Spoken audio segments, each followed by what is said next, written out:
Hello friends, welcome to Vijay உலகம். இன்றைக்கி நம்ம சேனலில் சமையல் ரெசிப்பியில் வெயிலுக்கு இதமான ஒரு புட்டிங் தாங்க பார்க்க போகிறோம். மக்ஸ்மில்லான் புட்டிங். இது எப்படி செய்யலாம், இதுக்கு என்னென்ன பொருட்கள் தேவைன்னு பார்த்துட்டு வரலாம். இதுக்கு இந்த கிர்னி பழம்னு சொல்லுவாங்க இல்லைங்களா, மக்ஸ்மில்லான், அந்த ஃப்ரூட்டு ஒரு பழம் எடுத்திருக்கேன். அதை தோல் சீவிட்டு பொடியாக கட் பண்ணி இந்த மாதிரி எடுத்து வச்சுருக்கேன். அதுக்கு ஒரு 1/2 லிட்டர் பால், அப்புறம் ஒரு 150 கிராம் சர்க்கரை, அப்புறம் 2 ஸ்பூன் வெனிலா கஸ்டர்ட் பவுடரு, அப்புறம் அகர் அகர்னு சொல்லிட்டு கடையில் கிடைக்கிது. இது ஒரு பேக்கெட்டு 20 ரூபா அப்படி தான் இருக்கும். 10 கிராம் இது அளவு. இப்போ எப்படி செய்யலான்னு பார்க்கலாம். ஒரு சாஸ் பேன் எடுத்து அதில் இந்த 1/2 லிட்டர் பாலை ஊற்றிட்டு அது கூடவே அந்த சர்க்கரை உங்கள் ஸ்வீட்டுக்கு தகுந்த மாதிரி நான் 150 கிராம் எடுத்திருக்கேன். நீங்கள் இன்னும் கொஞ்சம் கூட வேணும்னா ஒரு 200 கிராம் வரைக்கும் கூட சேர்த்துக்கலாம். அதுக்கப்புறம் இந்த கஸ்டர்ட் பவுடரை ஒரு சின்ன கிண்ணத்தில் கொஞ்சோண்டு இந்த பால், இது காய்ச்சி ஆற வச்ச பால், அதை ஒரு கிண்ணத்தில் கலந்துட்டு அதுக்கப்புறம் இந்த பாலில் சேர்த்திங்கன்னா ஈஸியாக இருக்கும் உங்களுக்கு கலக்கிறதுக்கு. இல்லைன்னா கட்டி விழுந்து ஃபுல் பால்லையும் கலக்கிறது கொஞ்சம் சிரமமாக இருக்கும். அதனால் இந்த மெத்தடை ஃபாலோ பண்ணுங்கள். இப்போ அந்த அகர் அகரை வச்சு, அது நீளமாக இருக்கும், அது சின்ன சின்ன பீஸாக இந்த மாதிரி உடச்சி சேர்த்தோம்னா சீக்கிரம் கரையும். அதுக்காக தான் இந்த மாதிரி சின்ன பீஸ்களாக போட்டிருக்கேன். இது ஒரு திக்கு இதுக்கு கெட்டித்தன்மை கொடுக்கும். டேஸ்டெல்லாம் ஒன்றும் இருக்காது. ஆனால் இந்த புட்டிங் ஒரு கெட்டித்தன்மை கொடுக்கறதுக்காக தான் இந்த அகர் அகர். இது பவுட்ரு ஃபார்ம்லேயும் கிடைக்கிது. இது எந்த ஃப்ளேவரும் இருக்காது. இந்த மாதிரி பேக்கெட் வாங்கும்போது, பவுடரில் வாங்கும்போது நிறைய ஃப்ளேவரில் கிடைக்கிது. அதுவும் நீங்கள் வாங்கிக்கலாம்.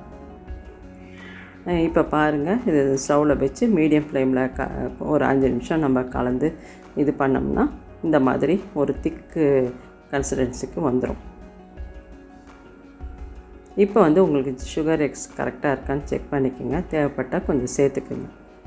இப்போ ஸ்டவ் ஆஃப் பண்ணிவிட்டு நம்ம இந்த பழத்தை கட் பண்ணி வச்சுருக்கோம் இல்லைங்களா, பொடி பொடியாக, அதில் 3/4 பழத்தை இந்த ஸ்டேஜில் சேர்க்கணும். ஸ்டவ்வை ஆஃப் பண்ணிவிட்டு தான் சேர்க்கணும். ஏன்னா கொதிக்கும் போது சேர்த்தோன்னு வச்சிங்களேன், பழத்தில் இருக்க சத்துக்களும் டேஸ்ட்டும் மாறிடும். அதனால் ஸ்டவ்வை ஆஃப் பண்ணிவிட்டு சேருங்க.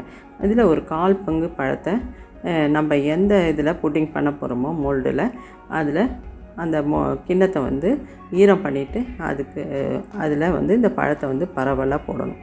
இந்த மாதிரி பரவலாக பரத்தி, அப்போ நல்லா டேஸ்ட்டாகவும் இருக்கும், கண்ணுக்கும் நல்லா இதாக இருக்கும், அட்ராக்ஷனாக இந்த பழம் மேலாட்டம் இருக்கும்போது.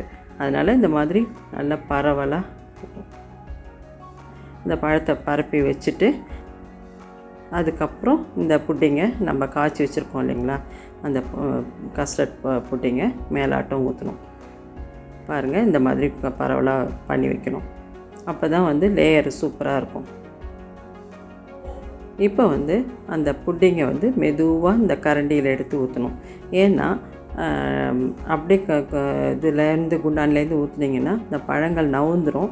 அப்போ பார்க்குறதுக்கு அழகாக இருக்காது நம்ம மோல்டு பண்ணி திருப்பும்போது. அதனால் மெதுவாக இந்த ஸ்பூன் கரண்டியில் எடுத்து ஊற்றும்போது இந்த பழங்களுக்கு நடுவில் இந்த புட்டிங் அழகாக போய் செட் ஆகிடும். அதுக்காக தான் இந்த மெத்தட் பண்ணணும்.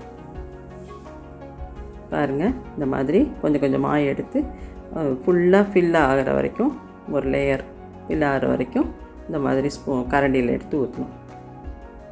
இது ஒரு அளவு ஃபில் ஆனதுக்கப்புறம் நம்ம மீதம் இருக்கிறத டைரெக்டாக இந்த மாதிரி கரண்டியை நடுவில் வச்சு மெதுவாக ஊற்றணும். ஏன்னா அந்த அடியில் போட்டிருக்க பழத்துண்டுகள் விலகிரும். அதனால் பார்த்து இந்த டிப்பை கரெக்டாக பண்ணுங்கள். அப்புறம் ஒரு தட்டி இதை வெளியிலே வைக்கணுன்னா ஒரு 4-5 மணி நேரம் வச்சிங்கன்னா செட் ஆகிடும். இல்லை உங்களுக்கு சீக்கிரமாக சர்வ் பண்ணணும் அப்படின்னா ஃப்ரிட்ஜில் ஒரு 2 மணி நேரம் வச்சிங்கன்னா, நல்லா கவனிச்சிங்க, ஃப்ரிட்ஜில் தான் வைக்கணும், ஃப்ரீசரில் வைக்கக்கூடாது. ஃப்ரிட்ஜில் ஒரு 2 மணி நேரம் வச்சிங்கன்னா நல்லா சில்லுன்னு இருக்கும், சீக்கிரம் செட்டும் ஆகிடும். பாருங்கள், இந்த மாதிரி நல்லா சுற்றி இது பண்ணி லூஸ் பண்ணி விட்டுட்டு இந்த இதை ஒரு பிளேட்டில் அன்மோல்டு பண்ணுங்கள். பாருங்கள், எவ்வளோ சூப்பராக இந்த பழத்துண்டுகள் மேலே கலர்ஃபுல்லாகவும் டேஸ்ட்டாகவும் இருக்கும். இது ரொம்ப ஈஸியாக செஞ்சிடலாம். அதே சமயம் எல்லோரும் விரும்பி சாப்பிடுவாங்க, குழந்தைங்கள்லேருந்து பெரியவங்க வரைக்கும். அந்தளவு டேஸ்ட்டானது. நீங்கள் எந்த பழத்தில் வேணால் பைனாப்பிளில் செய்யலாம், வாழைப்பழத்தில் செய்யலாம். இது மாதிரி கொஞ்சம் சாஃப்டான பழமாக சூஸ் பண்ணி நீங்கள் இந்த மாதிரி செய்யலாம். மாம்பழத்தில் செய்யலாம். ரொம்ப சூப்பராக இருக்கும். இந்த கஸ்டர்ட் பவுட்ரு மட்டும் அந்தந்த ஃப்ளேவரில் வாங்கிக்கிங்க. இல்லை காமனான வெனிலா ஃப்ளேவர் சூப்பராக இருக்கும். பாருங்கள், அப்படி இந்த மாதிரி துண்டு போட்டு அழகாக செட் ஆகிடுச்சுன்னா அழகாக எடுக்க வரும். இப்போ இந்த வெயிலுக்கு பழங்களை சும்மா கட் பண்ணி கொடுத்தோன்னா சாப்பிட மாட்டாங்க. அதனால் இந்த மாதிரி டிஃப்ரெண்ட்டாக நம்ம செஞ்சு கொடுத்தோம்னா எல்லோரும் விரும்பி சாப்பிடுவாங்க. அதேமாதிரி பார்ட்டிங்களுக்கும் இந்த மாதிரி செஞ்சு முதல் நாள் ஃப்ரிட்ஜில் வச்சிட்டோன்னு வச்சிங்களேன், அந்த சமயத்தில் எடுத்து நம்ம பரிமாறத்துக்கு ஒரு நல்ல டெசர்ட்டாகவும் இருக்கும்.